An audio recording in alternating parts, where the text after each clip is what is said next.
Thank you. What I wanted to cut to the chase, because I told we would talk about this today, is and I want to give you an opportunity to sort of describe the work you did when you were counsel at the firm to WuXi. Just for the information of everybody, WuXi Biologics, the Chinese state media has dubbed it as the Huawei of China's pharma sector. So it clearly has deep connections to China's Communist Party and the state. So I want you to describe it. Basically, at the time, you were not a partner; you were a counsel of counsel at the firm. That's correct. Okay, so just how did if you could walk us through? I mean, I'm familiar with it, maybe not everybody.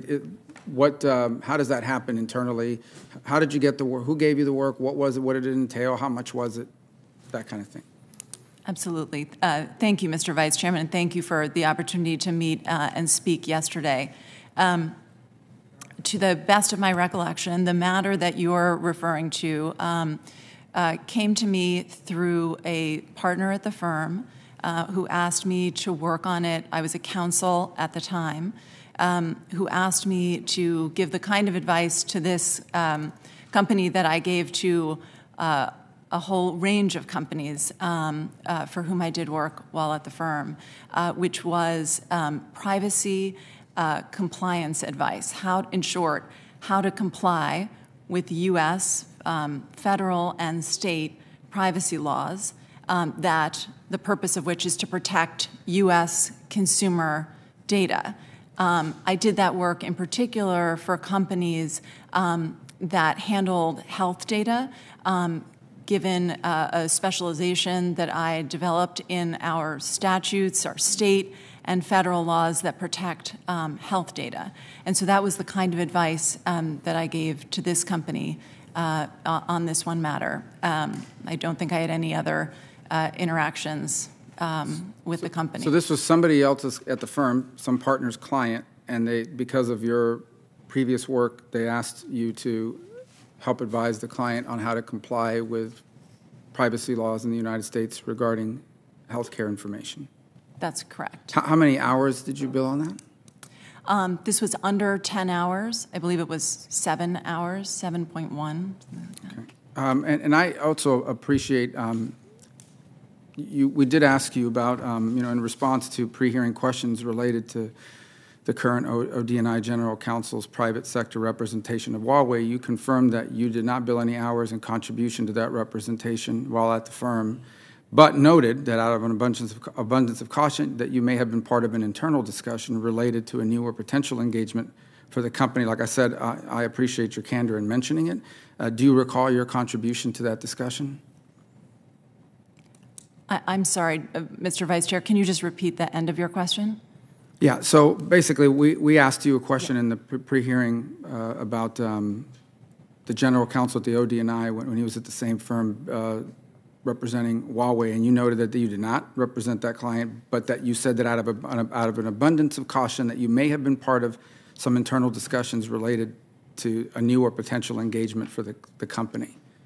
Do you have anything further to add at this point? I appreciate you mentioning that proactively in the questionnaire. I'm just curious whether you have any follow-up on whether that actually happened or what for Huawei. That's correct, Mr. Vice Chairman. I tried to provide as much information as possible, understanding this committee's interest, but consistent with my recollection, the firm records that I've consulted show that I never billed any time to that matter. Okay. One final question that I have is you've been you've been serving as chief counsel to the Office of the Attorney General since the beginning of this administration. During your time in this position, have you been involved at all in any of the investigations into what's called anomalous health incidents that have impacted Department of Justice employees? Talking about the anomalous health incidents that have occurred abroad. So I am familiar with the issue, of course, of anomalous health incidents or AHIs and how they have affected public servants across the government at a high level. And I know that this is a priority for Director Burns, for DNI Haynes, and that they are pursuing concurrently efforts to both attribute and understand the cause of the attacks and to ensure that employees get the health care and the services that they need, and that would be a priority of mine if confirmed to this position. I guess, Mike, have you conducted or overseen any of the investigative efforts on it? Has that been part of your portfolio? Mr. Vice Chairman, in my role as Chief Counselor, I advise the Attorney General on a range of matters with a particular focus on national security issues. But